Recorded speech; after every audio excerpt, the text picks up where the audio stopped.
বাবা, ও বাবা, এই যে দেখো আমরা প্রায় পৌঁছে গেছি। আর একটু সামনেই সেই বাঁশ গাছ। এ বিধাতা, এ কি দৃশ্য দেখছি আমি! এখানে তো কোনো বাঁশ গাছ নেই, জায়গাটা পুরোটাই ফাঁকা।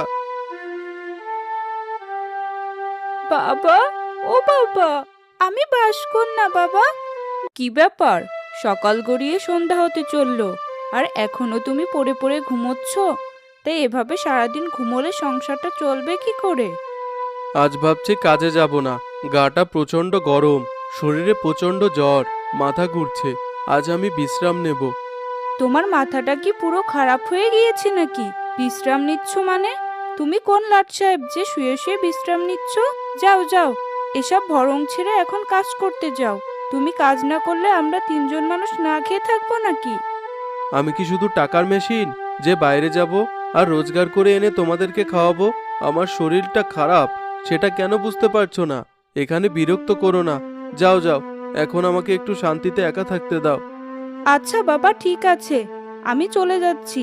কিন্তু মনে রেখো, এভাবে শুয়ে থাকলে কিন্তু সংসারের চাকা অচল হয়ে যাবে।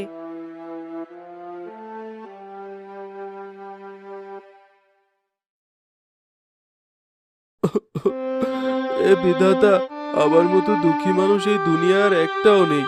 সংসারের জল কাঁধে নিতে নিতেই জীবনটা পার হয়ে গেল।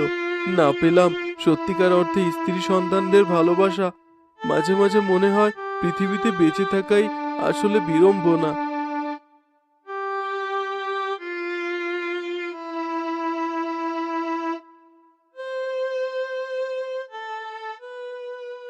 বাবা, ও বাবা, আমাকে কিছু টাকা দাও তো। আজকে বাইরে বন্ধুদের সাথে ফুটবল খেলতে যাব। দেখছিস না, আমার শরীর খারাপ, শুয়ে শুয়ে ঘুমোচ্ছি, আর তুই কিনা এসে আমার কাছে টাকা চাইছিস? এখন যা, আমার কাছে কোনো টাকা নেই। তোমার মতো এরকম বাজে বাবা এই দুনিয়াতে আর একটাও নেই। যখনই তোমার কাছে টাকা চাই, তখনই তুমি বলো টাকা নেই, টাকা নেই। কেন? সন্তানের চাহিদা যদি ঠিকঠাক মতো পূরণ না করতে পারো, তাহলে কেন জন্ম দিয়েছো? বলো, বলো তুমি। আমি অসুস্থ হয়ে বিছানায় পড়ে আছি, আর তুই কিনা আমাকে এত বড় বড় করে কথা শোনাচ্ছিস বাবা। যা বাবা, একটু কবিরাজের কাছে যা, আমাকে একটু ওষুধ এনে দে। ওষুধ খেয়ে জীবনটা কোনো রকম বাঁচায়। আমার তো খেয়ে দেওয়ার কোনো কাজ নেই, এখন তোমার জন্য কবিরাজের কাছে ওষুধ আনতে যাব। তবে হ্যাঁ, আমাকে যদি কিছু টাকা দিতে পারো, তাহলে আমি ভেবে দেখব। কি ব্যাপার, এখানে এত হইচই কিসের? আর বাবা, তুমি এই অবেলায় শুয়ে শুয়ে ঘুমোচ্ছ কেন? আর বলিস না বাবা, আমার শরীরটা একদম ভালো নেই। কাল থেকেই গায়ে প্রচন্ড জ্বর।